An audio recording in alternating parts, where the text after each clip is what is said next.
Hello, I'm Carl Gronberg, and welcome to this week's edition of Find Your Thrive. Today I'd like to talk to you about becoming an employee or an employer of choice. Every year, Fortune magazine has an article called Best Places to Work, another name for employers of choice. Is your company on that list? Should it be? Maybe you're just too small. Maybe you're unknown to Fortune magazine, but within your own community, you've got a reputation for being an employer of choice. Can you imagine how valuable being an employer of choice can be to companies?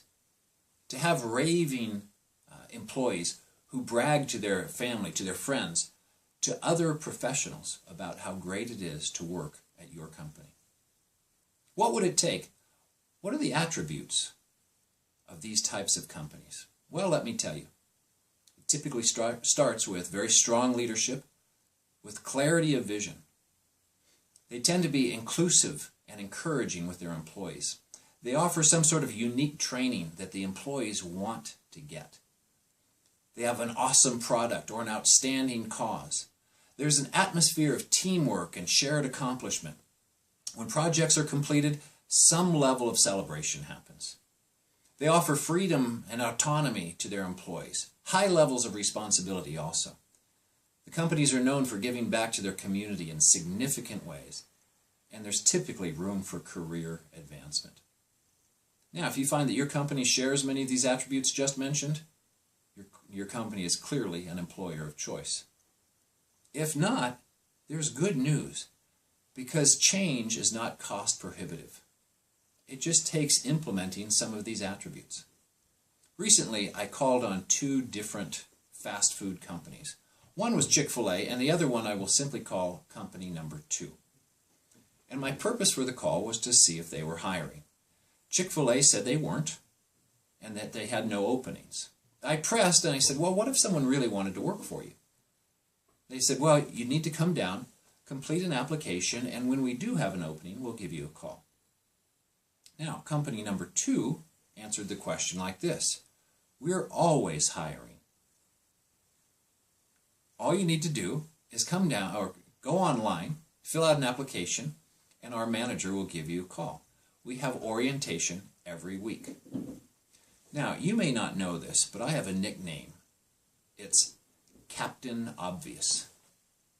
Now, I have powers and skills that I warn you, don't try this at your home or at your office. It's dangerous. I took these powers and put them to use around company number 2 and their statement.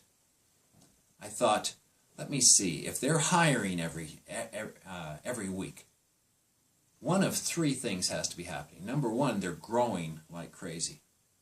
Number 2, they're firing like crazy. Or number 3, their employees are quitting like crazy. Now, Captain Obvious understands it could be a combination of those. Company 2, clearly not an employer of choice. Chick-fil-A, employer of choice. Now, what about becoming an employee of choice? Do you know the name Richard Branson? He was the one who started Virgin Records and Virgin Airways and Virgin this and Virgin that. He has over 200 companies now in some 30 nations around the world. I watched an interview with him, and someone asked, what if you lost everything? And his response intrigued me. He said, I'd continue doing what I always have done, helping people succeed.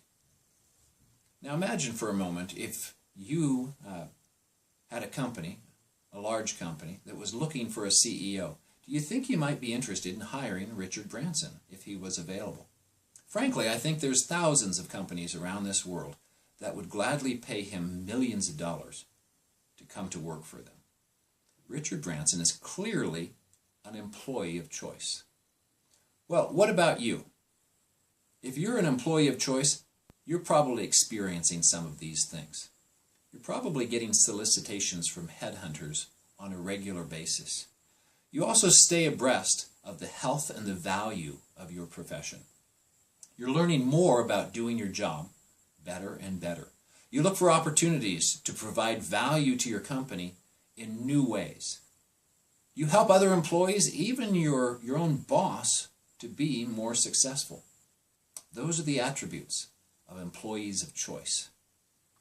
Now, there's another term for that, employee of choice. It's called job security. Remember, unless you work for someone who simply likes to give you money, you're probably compensated for the value you deliver and nothing else. Now, I've got a lot of checklists today, and I've got them written down already, so if you would like them, just go ahead and email me and I'll send them to you. Remember, employee of choice, plenty of work. Employer of choice, plenty of talent wanting to work for you. See you next week.